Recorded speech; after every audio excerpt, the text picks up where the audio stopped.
dan juga keraton menuju ke arah observatory. Kebetulan Katulistiwa ada Blue Zone dan Aura bakalan bersinggah ke area Mil. Onyx seperti biasa main ke area Captain.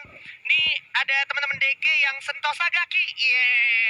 Gak ada yang nyamperin ke Sentosa ternyata. Ini masih ronde pertama mungkin ya. Masih pemanasan dulu, masih dilihat ini bermudanya siapa sih yang kira-kira memperebutkan Sentosanya. Karena kalau gue denger-denger dari sentilan-sentilan teman-teman kemarin, Sentosa tuh lumayan banyak diperebutkan. Nah, ini juga cukup menarik. Dimana kalau kita perhatikan di arah atas map ada Evosis Sport yang biasanya turun observatory dan juga ada The Prime yang juga turun di observatory. Tapi kali ini si Evosnya ngambil Shipyard. Ini benar-benar bikin gue flashback ke season 2 sebelumnya, dimana Evos turun di observatory terus ditabrakin sama Red Bull Rebellion di arah Shipyard. Jadi dari Shipyard bisa aja ketemu di graveyardnya nantinya. Iya, dan sepertinya Sentosanya ternyata diisi juga tetap dengan teman-teman dari DG Esports. Dan ini dia, sepertinya teman-teman kita semua yang mendapatkan drop zone-nya belum ada yang bersinggungan juga, masih tetap aman tentunya untuk di match pertama kita, yang kemungkinan mungkin bisa jadi ini bakal langsung rotasi cepat juga. Mengingat Evosis Sport dia mencoba untuk bermain agresif juga di match kemarin. Apakah dia akan memperulangkan lagi untuk gameplaynya? Benar, karena kalau kita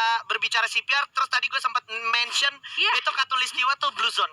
Shipyard ke Katulistiwa tuh available-nya lumayan tinggi gitu. Daripada lu ambil resiko ke arah observatory, mendingan lu coba ambil Blue Zone-nya langsung. Karena tadi gue lihat nggak ada yang turun di Blue Zone gitu. Dan Boom sendiri juga sebenarnya punya potensi langsung ke Blue Zone kalau mereka mau. Tapi kalau seandainya mereka lebih ke arah holding position, gue rasa chance-nya cukup besar. Dan ada yang udah stay di area hanggar, udah langsung menggunakan satu launchpad-nya. Ada Dix di sini, udah ada di atas genteng hanggar ternyata, dan udah ada satu tim lagi, Baby Moon. Iya, dan ini gue rasa sepertinya teman-teman dari The Prime Esports langsung aja mencoba untuk memvisionkan posisi mereka ke arah Not. Dan juga di sana ada teman-teman dari Sesmizu, yang gue rasa teman-teman dari Sesmizu ini cukup lumayan berjarak ya untuk merekanya sendiri. Benar, gak mau terlalu ambil resiko. Mereka sadar mereka lagi ada di pemuncak klasemen dari grup kecil mereka. Jadi kalau seandainya mereka rata 4 orang di awal game, bukan satu hal yang cukup menguntungkan untuk mereka, mengingat mereka sekarang objektifnya lebih ke arah konsisten,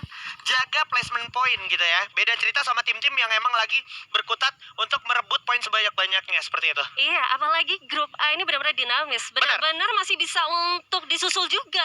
Walaupun Boom, sekalipun Boomnya itu yang paling bawah, itu masih bisa ada chance untuk mencoba untuk membalikan posisi, andaikan dia konsisten nih sampai ke match akhirnya nanti. Benar, dan ini berbicara Sesmizu, kita berarti juga berbicara Onyx Olympus dan juga berbicara teman-teman dari Airwolf dan juga Post Nightmare.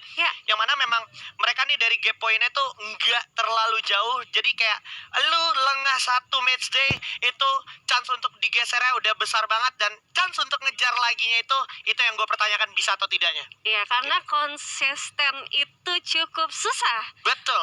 Untuk tim-tim pro kita yang bermain untuk hari ini. Kenapa susah? Karena ada potsnya juga yang notabene memang cukup keras. Untuk cepat banget, bahkan lebih cepat juga untuk tim-tim lain. Kalau ketemu dengan potsnya itu langsung aja dibabat habis. Benar.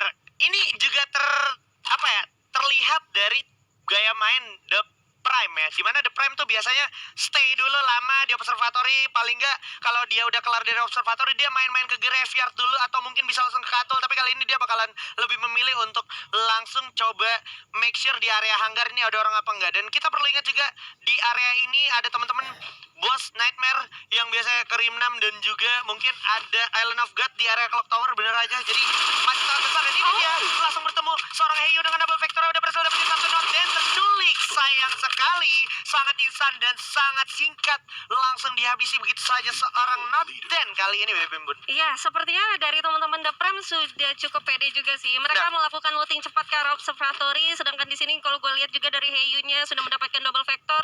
Untuk Fast juga sudah Fast 3, lumayan pede untuk mencoba melakukan racing. Dan juga gue lihat teman-teman dari The Prime memang sudah regroup aja, dan teman-teman dari Sesmizu yang cukup lumayan jauh itu susah banget untuk melakukan backup cover sih. Benar, emang karena skenario mereka tuh bukan lebih ke arah backup untuk fight early, tapi make sure di sini ternyata ada satu tim. Jadi mungkin worst skenario-nya itu adalah nggak apa-apa gue relain satu orang gue hilang, tapi paling nggak gue dapat satu info penting di mana ini satu squad masih stay di sini.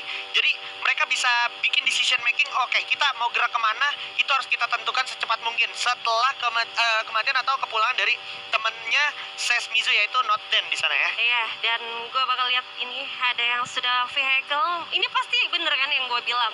Rotasi cepat. Yeah. Rotasi cepat yang kemungkinan dari Onyx Olympus ini, oke, mereka konsisten, tapi mereka juga mungkin akan bermain untuk point kill juga bisa jadi. Karena kalau untuk poin sekarang ini cukup membingungkan gak sih? Kalau kita bisa lihat yang placement juga bisa di atas, yang poinnya kill juga banyak masih bisa juga di atas. Ini bener-bener sangat-sangat imbang sih kalau gue bilang. Sangat-sangat imbang, dan perlu dinotis juga Onyx itu lagi ada di pemuncak klasemen.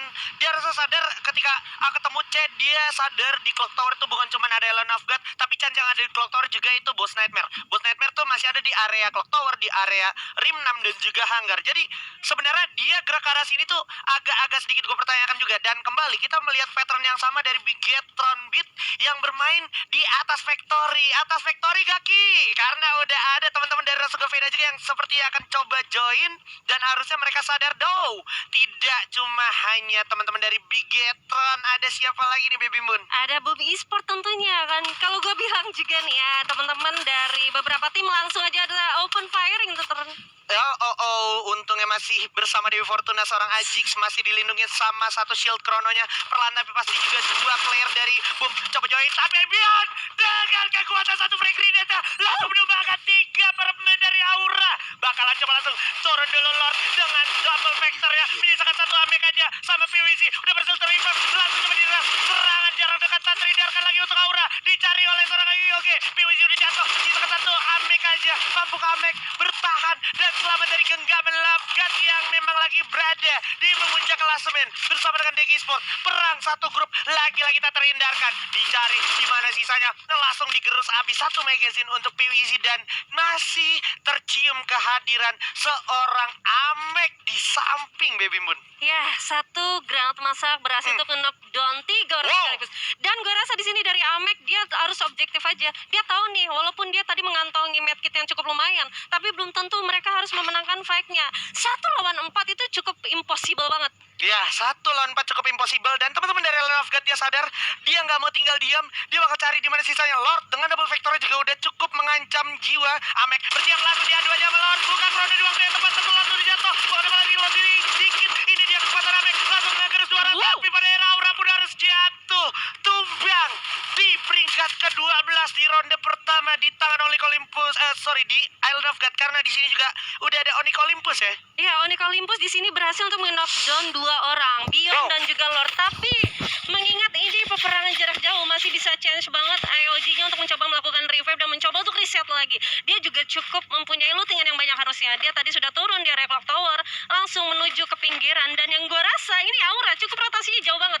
Dari arah Mil, mereka langsung ke bawah banget, ke pinggir bawah. Ini yang gue bingungnya, Aura tuh dia objektifnya apa gitu? Dia rotasi cepat, begitu dia mau mencoba untuk menabrak, malah dia harus ditusunkan. Iya, sebenarnya lebih ke arah ini bukan momen tabrak, tapi lebih ke arah ketemu ya. Jadi ini something yang gue setuju sama Baby Moon, cukup dipertanyakan. Lu dari Mil sejauh itu ke area Clock Tower dengan objektif yang menurut gue belum terlalu menjanjikan. Kenapa nggak terlalu menjanjikan? Circle 1 itu masih sangat blind, bisa mental kemana aja. Jadi kalau lu ambil checkpoint di sana nggak terlalu bijak, dan itu terjadi. Mereka rata dan kita bakal move on. Ini ada teman-teman dari DG Sport yang udah siap menyusuri area atas, tapi ketemu sama teman-teman dari Aerowolf. Bakal coba langsung diadu. Black sendirian, udah jatuh Blacknya oleh apa? Dengan double vector ya. Tapi kali ini nggak ada kehadiran dari Kapten Alcyon. Sepertinya lumayan berpengaruh. Tersisa 3 pemain dari Aerowolf bakal coba mengejar ketertinggalan. Dan setelah kehilangan 1 orang Black, bakal coba dicari di mana sisa para pemain dari DG Esport. Udah dikasih frag grenade dulu, megah